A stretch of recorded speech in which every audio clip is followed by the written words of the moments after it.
Hi, everybody. Hey. Welcome to the White Hatter YouTube News Show. We skipped last week. Who are you? Hi, I'm Brandon. I'm Darren. Welcome back. Yes, we have become super duper busy doing live programs. So I'm feeling a little underdressed for today's presentation. I just finished the program. I know, it's kind of like me last week, right? Where I was all dressed up and you were a little like underdressed, casual. Yeah. We're busy. We had. I hate to say this, bud, but I kind of scheduled 14 presentations for us this week. Woo! Right? So 14. We're super duper busy. So yeah, we're trying to find time to make these recordings happen. So I think I have a program in like 30 minutes. So we're kind of like, let's do it. Let's get her. Let's get it out there. Let's get her done. Let's go to the news. Get her done. In the news. In the news. In the news from last week. Oh, geez, wrong button. What? There you go. The hell did you just do there? There you go. Okay. I look like a Roblox figure there. In the news. Do that and go back again. Go back. I'm a Roblox figure now, right? In the news is... okay, get rid of it now. There you go. I'm so used to like doing the live programs. I'm like, let's do the button for live programs. Now this is the pre-record. That's really cool, the Stream Deck, right? Like it's way more. You got the bigger one now. Yeah. We got the bigger one. I need more scenes. Aren't we going to add a smaller one too so we can add sound effects in now? I know. It's going to be really cool. So in the news, talking about what's in the news, first thing hit news is mysterious malware infects 30,000 Mac computers. Hold on a second here. I thought when people go to the Mac stores, they're told you don't need malware protection because Apple products aren't vulnerable to malware and viruses and that kind of stuff. Surprise! This is now the second virus that's targeting the new M1 Macs. Macs are just as hackable as any other computer. It's a computer, it's hackable. And I think in the old days it wasn't, just because it wasn't as popular as PC, but now that Mac is kind of just as, if not more popular than PC, it's under heavy attack. Generally, people have Macs, usually have a little more financial support.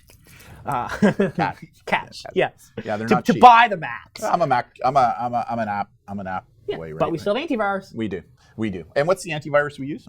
We use Bitdefender. We use Bitdefender. Like you actually recommend, or I was using another big name brand, not going to mention who, and you said, Dad, you got to try the Bitdefender, right? So whatever, Brandon. Like I got a really good product on here, so I put Bitdefender on, and it was picking up on stuff. The big name product I was using, started with an N, by the way, didn't work very well. So Bitdefender, and it's cheap. It's cheap. Yeah, it's pretty cheap, right? So hashtag not sponsored. So what was this? Yeah. If you want to, Bitdefender. Oh, hey, yeah.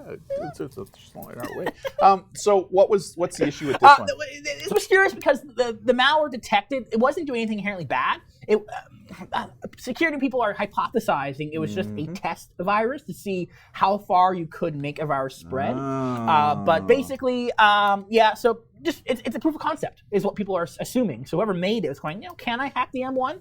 Hey, looks like you can. So has Apple come out with a fix for this? Like, are they sweeping for it now, or what's? Yeah, obviously Apple makes their changes in their system, but obviously antivirus is still needed because Apple isn't in the business of actively monitoring things in your computer to stop them. Right. So it's a lot more. Apple's a lot more proactive, where antivirus programs are antivirus programs are proactive. Apple's more reactive, where they fix their system in a week later or something. Right? Gotcha. So. And speaking of vulnerabilities, this next story is somewhat interesting. Oh, okay. So this is interesting. So a lot of people who we've, even people on here on YouTube have mentioned to us, wait, what about the Brave browser, which is designed to be a more private web browser compared to Firefox and especially Chrome that may be looking at your data. Especially for those who want to go into the deep web. Yeah, well, Brave has built into it Tor network integration and such. But it turns out, guess what? There was a flaw in the web browser code, and guess what? People's secret Tor.onion addresses were leaked in their connections, which made them not that private. So I bet you law enforcement who knew about this are going, damn, I wish I wouldn't have said anything. Damn, that was to our advantage. Damn. Yeah, right? So, it's any tool out there that's meant to be private, there's never any guarantee, and there can always be flaws in the code, as shown here. So, so what's your recommendation for those who have the Brave browser on their if you're doing if you're doing things illegal, but if you're just using Brave browser just to be more private from tracking companies, you're again doing things legally, I think you're fine, right? Okay, they might have some details about you. So Brave has fixed the issue. Yeah, issues fixed and that and whatnot. But I mean, you have to update it to get the fix, right? No, for sure. So yeah, those are the interesting story, right? And yeah, people going, what about the Brave browser? Yeah, it's great. It's an alternative and it's good, but there's a flaw. Yeah, for sure. This next story is all about how small businesses, especially those who maybe work within the medical or psychiatric community, need to be kind of hyper aware too, right? Yeah, so you put this in the notes for today, and so this is an interesting story. We're basically a therapy firm, a small group who does therapy, was taking like their notes on a device, and because it was saved virtually, a hacker found a flaw, and therefore they exploited it, got therapy clients' personal information that they disclosed to the therapist, and then it was used as a form of blackmail. Yeah, we've said this many times before in other shows that a lot of times the online criminal now is going for the low-bearing fruit, right? Because they know that the middle to high-level companies and organizations have put pretty good firewalls and protection into place to protect data, right? But smaller companies like this aren't necessarily thinking that way, right? And as a result of that, if they're conducting like this, some very confidential information, where you're disclosing something to a counselor that could easily now be exploitable and used for things like extortion, then it's incumbent upon the smaller companies to put the proper protection in place to minimize that from happening, right? Yeah, it's kind of like we've talked about last year, where there was reports showing how law firms were being targeted. Why? Because these professionals in like therapy, law, they're not cybersecurity or even business professionals per se, right? Their profession is doing their job. So can I give two shout outs here? I mean, we were contacted by an actual therapist here in Victoria last year who has got a small company going. She was really concerned about security and stuff.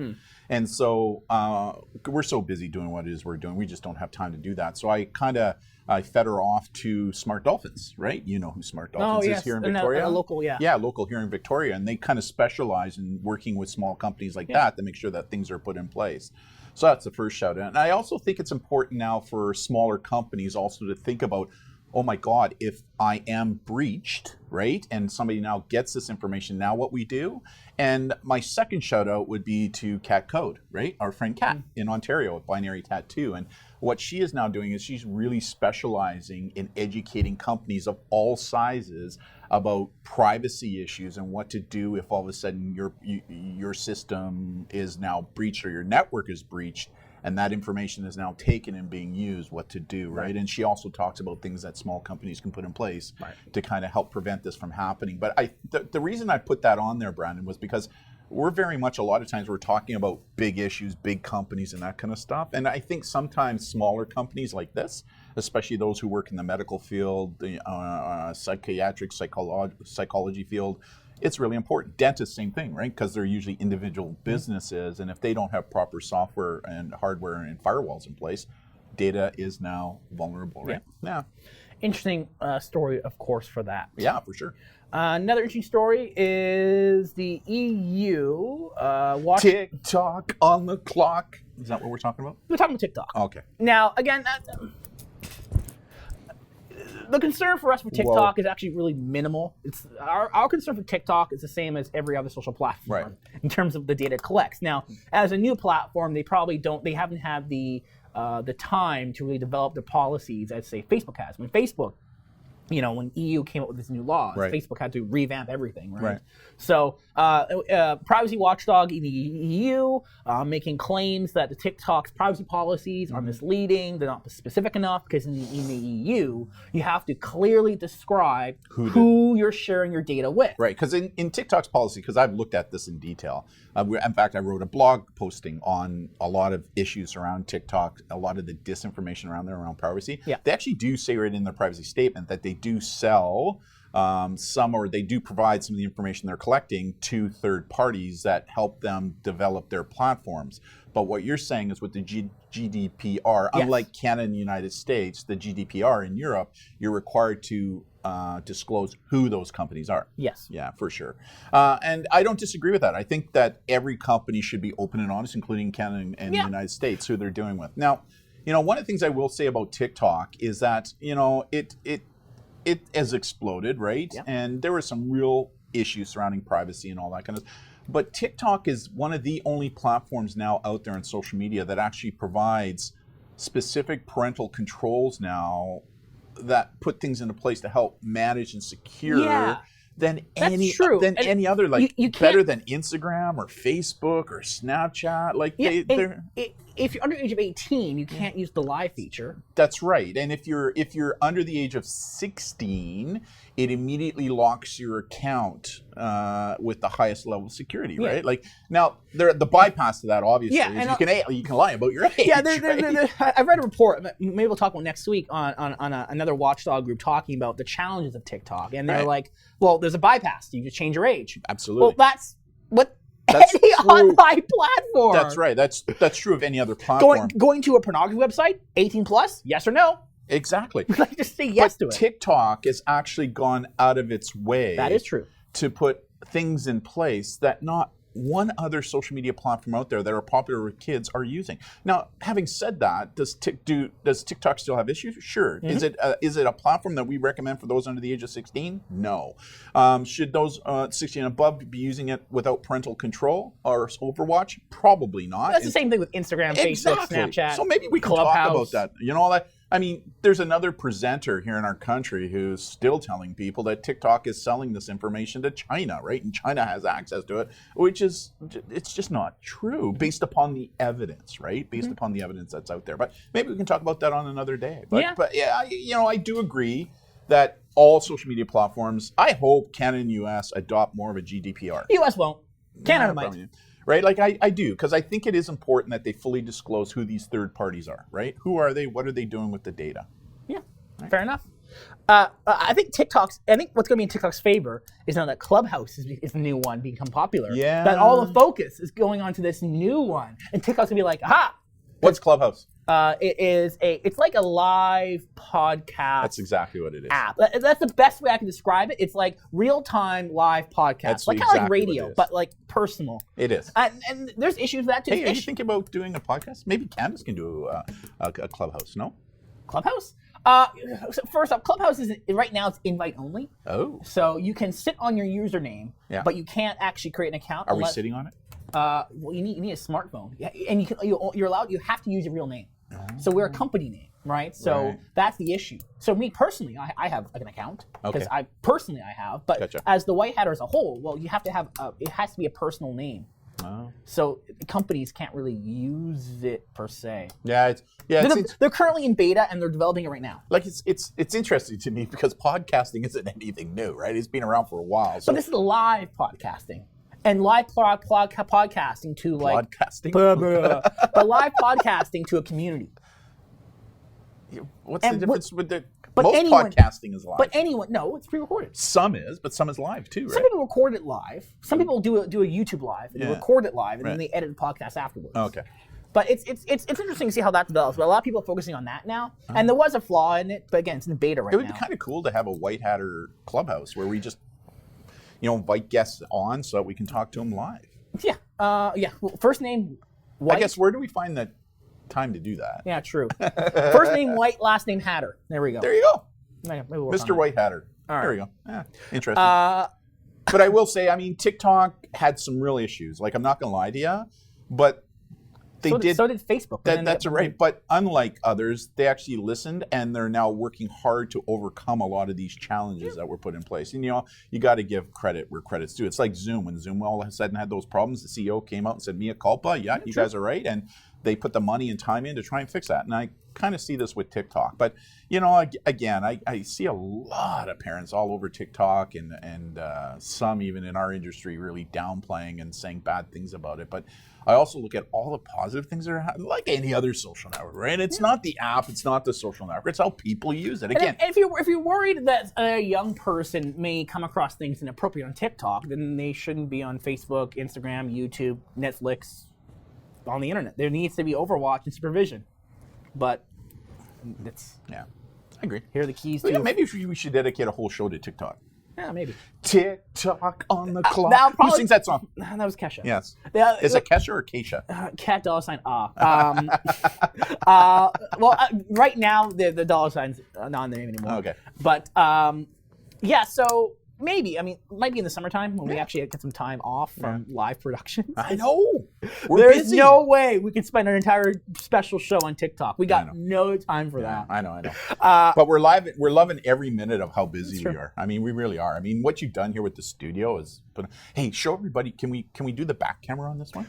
The new camera? Yes, I can do. Okay. Let's show.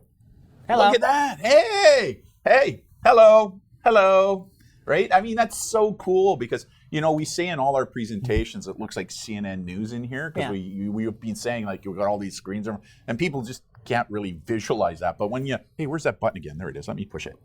I mean, that just gives you a really good kind of sense. The two big screens, there's the lights, I mean, all the other stuff. I mean, it's pretty cool about what it is that you're doing and how we're doing it here at the studio. Yeah. Pretty cool. And I can't wait for you to get the new Stream Deck where it's got sound effects in it, right? Or we're going to be able to add sound effects. It's very Twitch-like, right? Everything we do is the same. Everything that we do in the studio is the same thing Twitch streamers do, but just at a much higher scale. Yeah. We just amped it up a bit. Yeah, I like our backgrounds better too. I just do. Compared to people using Zoom virtual backgrounds? Oh my God. The Zoom virtual background. And again, there's some good Zoomers out there, don't get me wrong. Right, Zoom, ZOOM, box 350, Boston, Mass, 02134. That's from my childhood days. There's a thing called Zoom. Mm-hmm. Candace and I used to go back and forth with that, right? Yes. But, what I find funny is I heard another presenter say, yeah, I'm in my studio right now, and it wasn't a studio, it was just a room that he had a virtual background, and as they were moving, you get that green fuzz around you, and then every so often you can see whatever's behind you because they're moving too quickly for the AI. Anyways, I mean, you've just done a really good job, right, with regards to the studio. I'm loving every minute of it, so. What else we got going? Last story. We love this. We love this. So LastPass has made, if you're a LastPass user, which we are as well, LastPass has made some changes, or will be making changes to its free plan. And they're people are a little angry over this, naturally, because... Everybody likes free, right? Everyone likes free, but they are a business, and free doesn't mean free forever. So LastPass is changing their policy. And if you use which LastPass is a password management software. So we recommend this in all our presentations to both students and parents. Why? Because a lot of students and parents will store their username and passwords on their note apps on their phones, right? Which, you don't want to do that, right? Why? Because if somebody gets your phone or they hack your phone, like hackers, they'll only first place. If I get a phone, first place I always go, their note apps. Why? Because that's where people put their username and passwords. Yeah. Right? So what does LastPass do? So LastPass stores your password in an encrypted vault that you can only access, which is good. So you can keep your passwords, because if you're like us, you have billions of passwords. You need to manage them all. What, you can't use one password for everything? No. You used to give me all kinds of hell for that. Yeah. Remember? Yeah. When was a boomer. That's what I used to do as a boomer, right? Yeah, a long time ago. So hold on a second here. You said I'm being a boomer for a long time? You've always been a boomer. Boomer is a generational thing, not an age thing. Okay, millennial. Yeah, see? I'll still be millennial into like my 80s. I'll still be a millennial. Whatever, you'll be a boomer. You're getting close to being a boomer. Well, people are reframing that word to mean old people, which technically what the word originally means is someone who was baby born. Boomer. Yeah, baby boomer. But it's interesting how that word. So back to LastPass. LastPass. A little bit of a brain fart there. So LastPass. So they're changing their free policy. So now, if you have the free version, you can only access it on either your mobile. You choose your mobile devices, be it your tablet, your smartphone, your watch, or the desktop web version. You can't use both.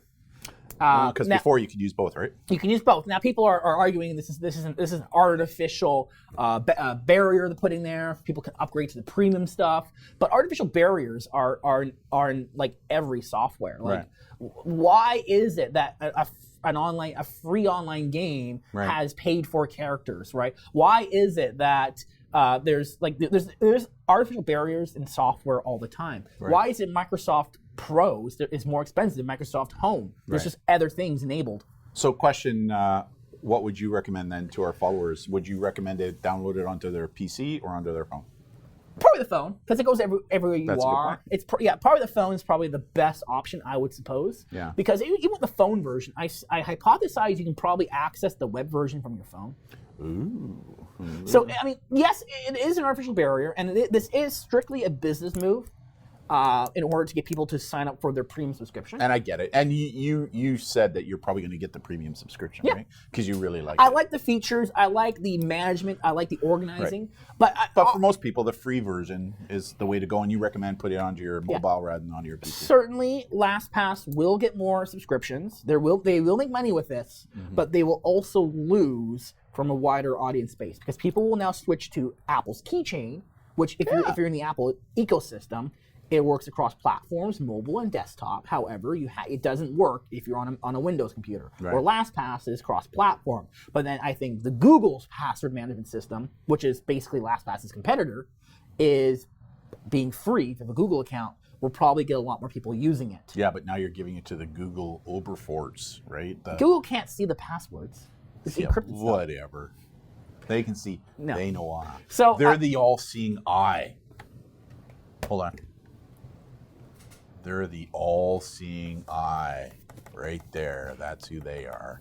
So if you don't want to pay for LastPass and you want multi-platform options, there are some other options out there. The Google passwords, Apple Keychain, but you have to be an Apple ecosystem for that. So there are pros and cons, but I personally like the premium features in LastPass because we use it all the time because based on the work we do. Yeah. And it's I think worth the investment, but that's just my opinion. Yeah. Oh, the little ghosties in the room. No. All right. That's it. You got to get ready for another show. Yes, I do. Yeah, another presentation. So on behalf of myself, I'm Darren. And Brandon, thank you all so much. And we'll see you again next time on the White Hatter Show. See ya. Bye. Bye, everybody.